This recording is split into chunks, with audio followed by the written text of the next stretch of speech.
kandila, apoy, para naman sa nagbibigay ng init, araw, ilaw, kandila, apoy, plancha, heater, blower, fryer, para naman sa nagbibigay ng parehong liwanag at init, araw, ilaw, kandila, apoy.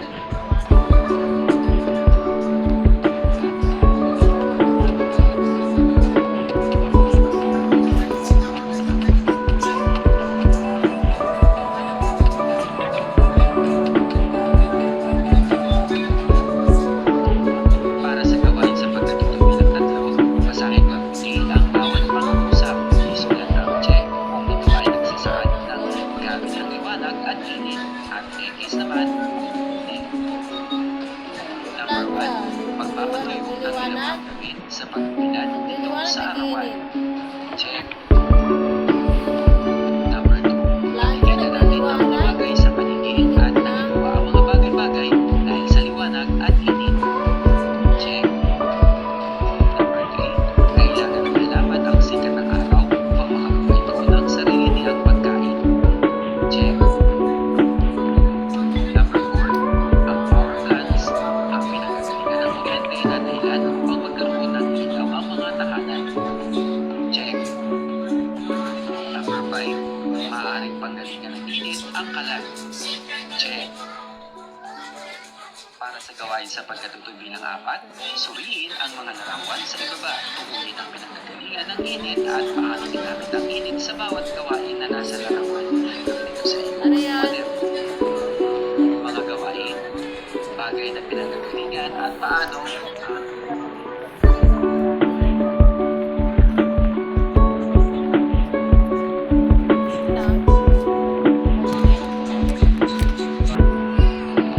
kandila, apoy, para naman sa nagbibigay ng init, araw, ilaw, kandila, apoy, plancha, heater, blower, fryer, para naman sa nagbibigay ng parehong liwanag at init, araw, ilaw, kandila, apoy.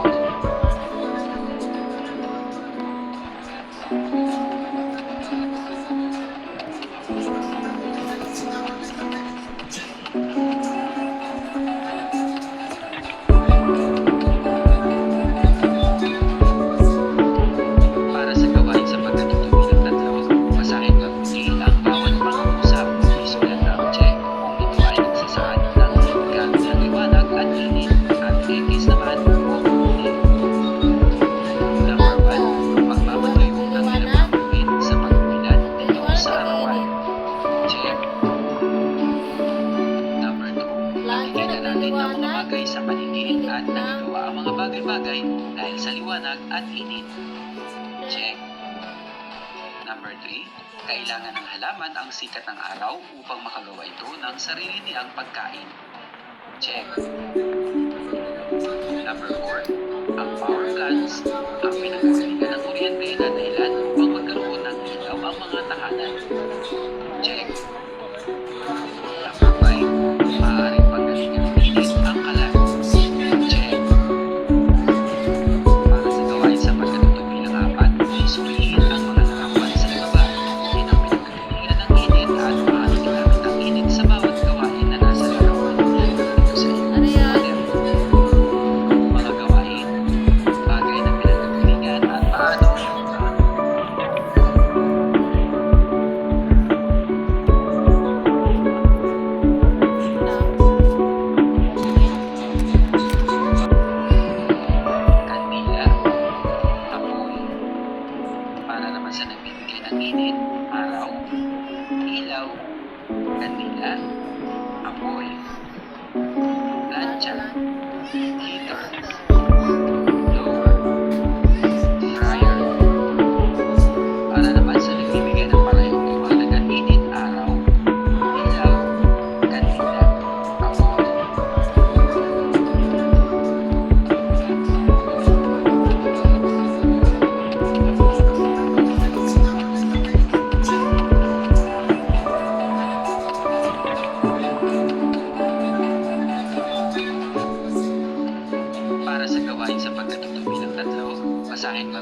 nagsasaad ng gamit ng liwanag at init, at X naman kung hindi. Number 1. Magpapatuyo ng ilang pagdamit sa pagbilan tungo sa arawan. Check. Number 2. Nakikita natin ang mga bagay sa paligid at nagagawa ang mga bagay-bagay dahil sa liwanag at init. Check. Number 3. Kailangan ng halaman ang sikat ng araw upang makagawa ito ng sarili niyang pagkain. Check. Number 4. Ang power plants ang pinagagalingan ng kuryente na dahilan upang magkaroon ng ilaw ang mga tahanan. Check. Number 5. Maaaring paggalingan ng init ang kalan. Check. Para sa gawain sa pagkatugtog bilang 4, suriin ang mga larawan sa ibaba.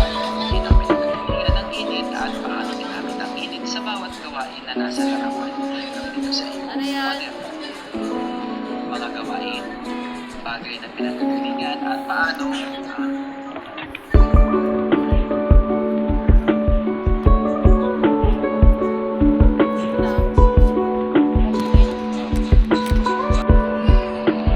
kandila, apoy, para naman sa nagbibigay ng init, araw, ilaw, kandila, apoy, plancha, heater, blower, fryer, para naman sa nagbibigay ng parehong liwanag at init, araw, ilaw, kandila, apoy.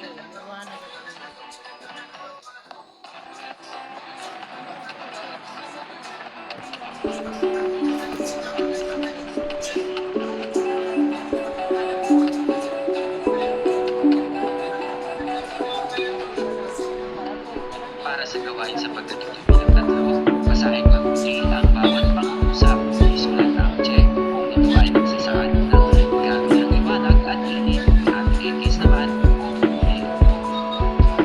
Number 1. Magpapatuyo ng ilang pagdamit sa pagbilan tungo sa arawan. Check. Number 2. Nakikita natin ang mga bagay sa paligid at nagagawa ang mga bagay-bagay dahil sa liwanag at init. Check. Number 3. Kailangan ng halaman ang sikat ng araw upang makagawa ito ng sarili niyang pagkain. Check. Number 4. Ang power plants ang pinagagalingan ng kuryente na dahilan upang magkaroon ng ilaw ang mga tahanan.